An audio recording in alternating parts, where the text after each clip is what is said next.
지금 부동산 시장이 안 좋고 부동산 가격이 계속 이렇게 떨어지고 있는 이런 상황이잖아요. 예, 그래서 부동산이 얼마나 더 떨어질까라는 얘기들을 많이 하고 있습니다. 예, 그래서 얘기가 더 공포스러운 얘기들이 많이 나오고 있잖아요. 예, 지금은 시작에 불과하다. 앞으로 더 30% 더 떨어진다. 50% 더 떨어진다. 이런 얘기들이 굉장히 많이 있습니다. 자, 그런데 제가 이런 얘기들을 이렇게 들어보지 않습니까? 예, 그러면 정말로 참 답답한 생각이 듭니다. 예, 왜 그러냐면은 부동산의 본질을 전혀 모르고, 다시 말해서 부동산의 실무가 어떤 건지, 어떤 사람들이 매도자이고 매수자인지를 전혀 모르고 하는 얘기예요. 그저 그야말로 경제적인 지표, 이런 것들만 보면서 이러한 요인들이 있으니까 부동산이 떨어진다라는 얘기를 계속하고 있는 거예요. 그래서 일반인들은 정말 너무 공포스러울 수밖에 없어요. 왜냐? 다 모르는 얘기들이거든요. 잘 모르는 얘기인데 미국이 어떻느니 유럽이 어떻느니 한국의 수출이 어떻고 무역 적자가 어떻고 이런 얘기들을 하면 다 모르는 얘기잖아요. 부동산 가격은 그런 요인들에 의해서 결정되는 것은 한계가 있어요. 결론적으로 미리 말씀드리면 부동산 가격은 지금 현재 가격, 현재 정도의 가격, 약 고점에 비해서 30% 정도 떨어진 이 가격이 바닥이다 라고 제가 말씀드릴 수 있을 것 같습니다. 물론 여기서 바닥이다라는 말의 의미는 모든 부동산에 해당되는 건 아니다라는 얘기예요. 우리가 선호하는 부동산 20%에 해당되는 거예요. 그 선호하는 부동산 20%에 해당되는 그런 부동산은 지금 이 가격이 바닥이다 라고 제가 말씀드릴 수 있어요. 왜 그런지, 왜 그런 얘기를 할 수 있는지 사실 세 가지 이유가 있습니다. 첫 번째는 부동산은 소유권이 분산되어 있다는 거예요. 예, 여러분 이게 매우 중요한 의미를 갖고 있습니다. 주식은 기관이라는 큰 손이 있어요. 이 기관들은 시장 상황에 맞춰서 사고 팔아야 되는 거고, 이런 사고 팔아야 되는 것의 그 물량이 어마어마하다고요. 매물이 막 쏟아져 나오는 거잖아요. 그러니까 막 가격이 떨어지는 거지, 개미들이 막 쏟아부어가지고 가격을 떨어뜨리는 게 아니에요. 한계가 있거든요, 개미들은. 그렇기 때문에 가격을 주도할 수가 없습니다. 개미들이 막 싸서 가격이 올라가는 것도 아니고, 개미들이 막 팔아서 가격이 내려가는 것도 아니에요. 결국 그 주도는 누가 하는 거냐면 기관 같은 곳이 하는 것입니다. 매물을 많이 갖고 있으니까 그래요. 물건을 많이 갖고 있어서. 그런데 부동산에는 그런 세력들이 존재합니까? 아파트를 수십 채 갖고 있는 사람들, 이런 사람들도 있어요. 아무리 그렇다고 해도 전체 부동산 시장으로 놓고 봤을 때 몇 개나 갖고 있겠습니까?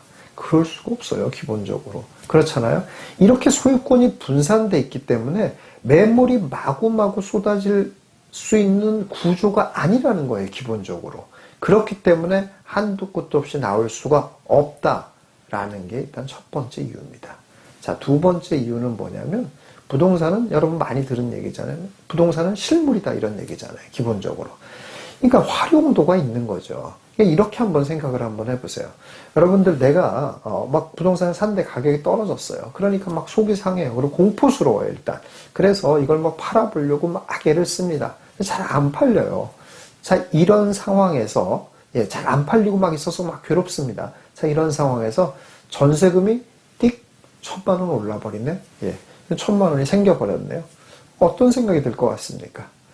그럼 그냥 버티자, 이런 생각 안 들겠습니까? 이게 바로 활용이 된다는 거예요. 이런 활용이 가능하다라는 얘기예요. 그러다 보면, 그리고 눈에 보이잖아요. 정 안 되면 내가 들어가서 살지, 이런 것도 생각할 수가 있고요. 이렇게 활용을 할 수가 있다는 거예요. 그렇기 때문에 그냥 매물로 던져지지가 않는다는 거예요, 기본적으로. 또 여기서 아주 중요한 얘기 하나 해드릴게요. 여러분, 거주지를 막 옮길 수 있는 사람들이 몇이나 될까 한번 생각해 보세요. 여러분, 거주지에 다 사람들이 만족하지 않아요. 나 저기 살았으면 좋겠다, 막 이런 생각 하시지 않습니까? 거의 대부분. 그렇긴 하나 그거는 원업이고, 내가 어디에 살았으면 좋겠다라고 원하는 거지, 어디가 싸다라고 해가지고 내가 그럼 나 거기 가서 살자, 이게 됩니까? 안 돼요, 기본적으로. 사람들은 거주를 함부로 옮기지를 못합니다, 대부분. 왜냐?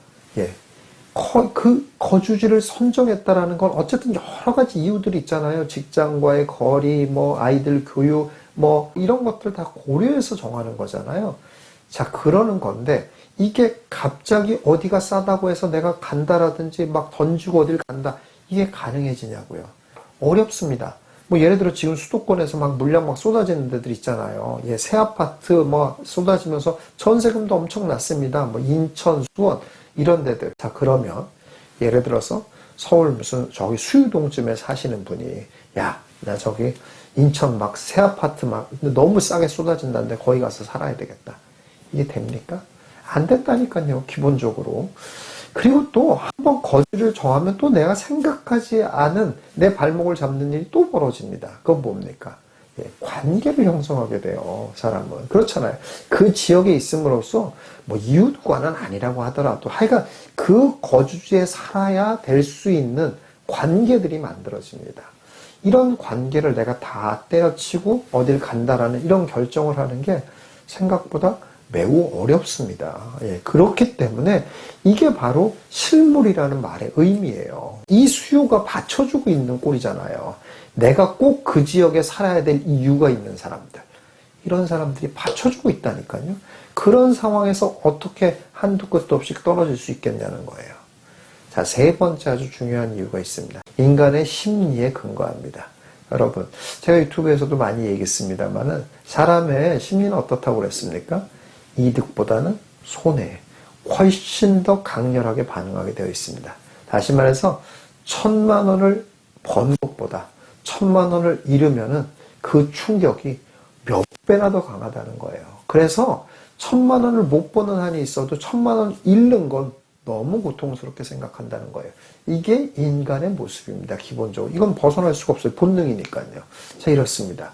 자, 이렇단 얘기는 뭐냐면 결국 손해를 감수하면서까지 할 수 있는 사람들은 매우 제한적이다라는 의미예요. 여러분, 이렇게 한번 생각을 한번 해보세요. 지금 매스컴에서 이런 얘기들이 굉장히 많이 나옵니다. 작년에 고점에 물린 사람들이 뭐 100만이다 막 이런 얘기도 나오고 막 이러고 있습니다. 그러면은 이런 사람들이 결국 다 매물로 나오게 되면 더 떨어진다, 뭐 이렇게 굉장히 공포를 조장하고 있거든요. 네. 그런데 여러분, 좋아요. 작년에 막 많이 물렸다고 칩시다. 그래서 뭐 숫자로 한번 해보자고요. 작년에 10억에 샀어요. 근데 지금 7억 됐다고 해봅시다. 3억이나 지금 손해를 본 상황이에요. 자, 이런 상황에서 그래서 이런 사람들이 너무 고통스러워하고 공포스러워하고 괴로워하고 있습니다. 자, 이 사람들 그러면 3억 손해보고 팔겠습니까? 안 팔겠습니까? 예, 물론 공포스러운 사람들 팝니다. 그러나 작년에 샀던 그 100만이 이 3억을 손해보고 다 앞으로 줄줄줄줄 계속 팝니까? 절대 안 판다는 거예요. 이렇게 30%를 넘어가는 선까지 오지 않습니까? 그럼 사람 심리는 어떻게 변하게 되냐면은 이렇게 내가 3억을 손해보고 파느니 그냥 내가 이거 끌어안고 죽는 게 낫겠다, 이렇게 생각을 해요. 그리고 그런 상황에서 그렇게 심리적으로 일단 기본적으로 받아들일 수 없는 상황에서 어떻습니까? 이용할 가치도 있어지고 또 수요자가 받쳐주고도 있고 이런 상황이 된다는 얘기예요.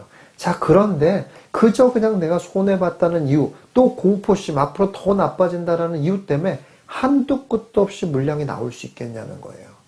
그럴 수 없다라는 얘기입니다. 예, 그래서 지금 정도에 떨어진 이 30% 정도 된 떨어진 것이, 물론 역사적인 근거를 봐도 그렇기는 해요. 보통 이제 제가 말하는 이제 20% 정도 되는 그런 부동산에 있어서는 한 30% 떨어지면 그 이상 되기는 조금 어렵다라는 것이 역사적으로도 거의 증명이 되어 있는 그런 상황입니다. 자, 그렇기는 한데 꼭 역사적인 얘기를 하면 또 그러잖아요. 뭐 이번엔 다르다, 옛날이랑 지금이랑 상황이 달라졌는데 또 같냐, 이런 얘기를 하는 분들이 있기 때문에 그 얘기는 뺐어요. 네. 자, 그런데 실제적으로 실물을 살펴본다고 하더라도 그 정도 그런 것들이 받침이 되고 있기 때문에 더 떨어지기는 매우 어렵다, 이런 얘기예요. 물론 여기서 여러분들 또 오해는 하지 마세요. 그렇다면 두 가지 오해를 또 할 수가 있어요. 첫 번째 오해는 아까 제가 말씀드린 겁니다. 30%에서 더 떨어지지 않는다고 해서 단 한 개도 떨어지는 물건이 없다, 이렇게 볼 수는 없어요. 그렇지는 않아요. 매도자는 이 가격을 이제 이게 떨어졌잖아요. 30% 정도 떨어졌잖아요. 이 가격에서 더는 난 도저히 안 돼. 라고 이렇게 버티는 거고, 매수자는 더 떨어지기를 바래. 이 가격이면 살까? 이런 게 팽팽하게 이렇게 가는 거예요. 그러다가 어떻습니까? 그러다가 도저히 못 견디겠다고 하는 매도자가 나타나면 물건을 던집니다. 그래서 하나 거래되는 거죠. 이런 이유들을 한번 생각을 한번 해보잖아요. 그러면은 절대 그럴 수 없다라는 걸 알 수 있는 게 뭐냐면은, 아니, 떨어진다라는 건 매물이 나와야 떨어질 거 아니에요. 예. 아니, 누가 매물을 던지지 않는데 어떻게 가격이 떨어지냐. 매물이 나오고 그거의 가격이 체결돼야 가격이 떨어지는 거잖아요. 근데 아무도 매물로 던지지를 않아. 어떻게 가격이 떨어져요? 떨어질 수가 없다는 얘기예요. 이거를 여러분들이 이해하셔야 된다는 거예요. 다만 떨어지지 않는다고 해서 아까 말씀드린 것처럼 이 딱 30%에서 절대 떨어지지 않는다는 뜻은 아니라는 거.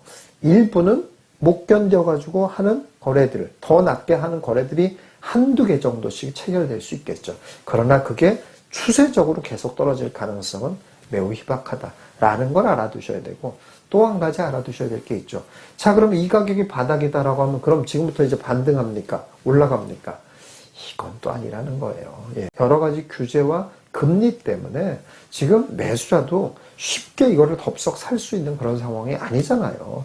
그러니까 거래가 계속 이어지고 거래를 매도자가 올리는 거에 매수자가 따라와야 되는데 올 매수자가 없지 않습니까? 매수자는 아직도 더 이 가격을 원하고 있는데, 그러니까 그 지역에 꼭 살고 싶은 사람이 어쩔 수 없이 아이고 내가 못 견디겠다, 나 어차피 여기 살아야 되는데 더 이상 안 떨어지네, 할 수 없이 사야 되겠네 하고 거래가 하나 또 체결되고, 또 아니야 우린 계속 여기서 기다리고 이 가격 내려오면 할 거야 하다가 하나 또 거래되고, 이런 일이 벌어질 가능성이 높다 이런 얘기예요. 그래서 바닥이라고 해서 추세적으로 상승할 그런 상황은 당분간은 아니다, 이렇게 보시면 될 것 같습니다. 제가 이런 얘기를 해드리는 이유는 왜 그러냐면은 지나친 공포감으로 여러분들이 괴로워할 필요까지는 없다 이런 얘기예요. 왜냐? 그렇게 되기는 너무 어려운 상황입니다. 그래서 여러분들 공포를 조장하는 너무 여러 가지 이야기들, 공포를 조장하지 않습니까? 그럼 기본적으로 이득이 되는 사람들이 굉장히 많아요. 기본적으로 매스컴도 공포를 조장해야 사람들이 더 많이 기사를 봅니다. 그리고 공포를 조장해야 그걸 좀 도와주세요 하고 뭐 이렇게 몰려다니고 이렇게 됩니다. 그래서 공포가 사실 돈이 됩니다. 그래서 공포를 자꾸 조장하는 그런 면이 매우 큽니다. 자, 여러분들 이런 것들을 알아두시고 쓸데없이 공포감을 조성하는 이런 많은 것들에 여러분들 현혹돼 가지고 공포스러운 나날을 보내지 않으시는 여러분들 되시기 바라겠습니다.